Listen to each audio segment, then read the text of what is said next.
Hey there, White Ball Wednesday coming at you again. So you may or may not know the world is incredibly poorly, particularly the Western world. It's reckoned that up to 83% of Americans have a metabolic illness, and that is things like heart, weight, you know, the sort of thing I mean.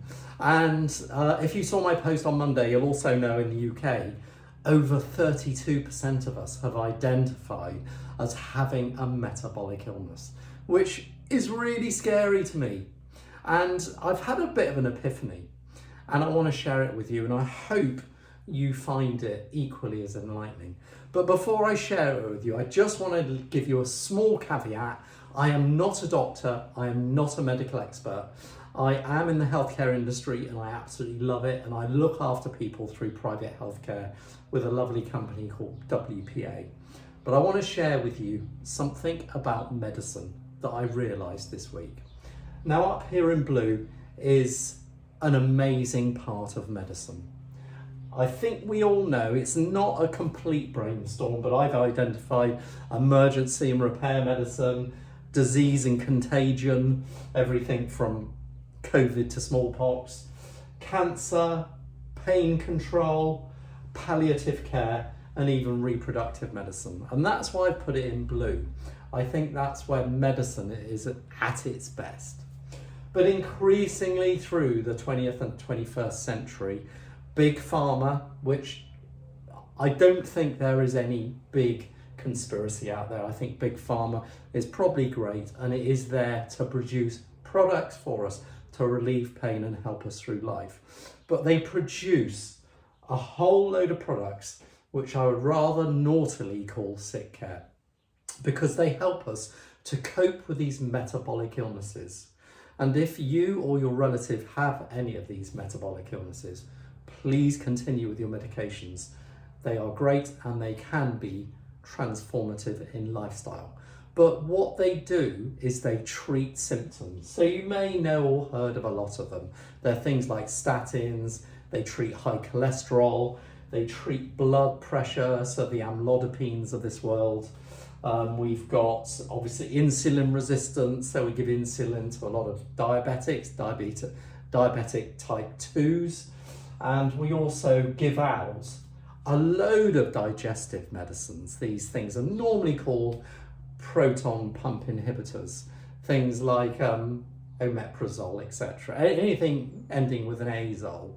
And I think it's just worth noting that these products only get rid of symptoms. They're not a cure. Now, I know there are a lot of drugs, there are a lot of medicines out there that will relieve long-term illnesses. I'm an asthmatic, I benefit from Becotide, I benefit from Ventolin. And you could say, oh, well, Dave, you're on one of those red lists as well.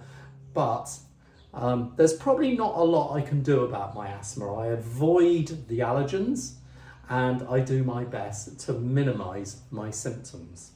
And that's what I would say about metabolic illness.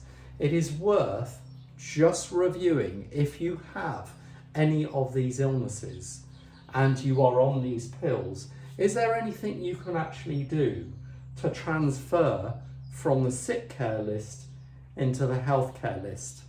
Okay, so this healthcare list, I'm talking about stuff like getting enough rest and sleep.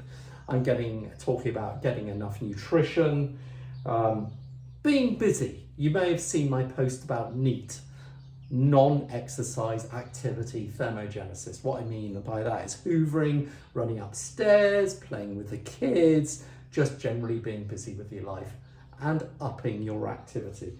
And obviously there's lifting weights and going to the gym. But all of these things can have a transformative effect on you. And what the red drugs have essentially done to us is give us an amazing safety net. And it's subliminally saying to us, look, because these drugs are available, I can live with this high blood pressure. I can live with this cholesterol. I can live with my stomach pain and my digestive issues. And it may be that you have to live with these issues, and I don't want you to come off these drugs, but very often, because they have been brought on by just life getting in the way, that it could be something that you could review and transfer yourself from the red list to the green list. Now, I have purposefully missed out mental health. You can see I've got a square down here, and that's because I believe and I understand from Googling stats that over 50% of mental wellness can be helped along considerably by getting these little things, food, sleep and exercise, in order.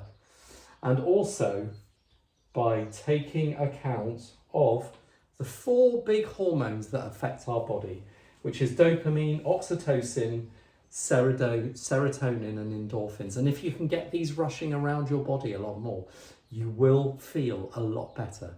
So next time you're thinking about cuddling a puppy or going to the gym or eating some chocolate or having a drink, they will all up these hormones in your body and help you again to keep out of the red zone. I hope that's a help. Love to know what you think. Take care. Until next time, stay strong.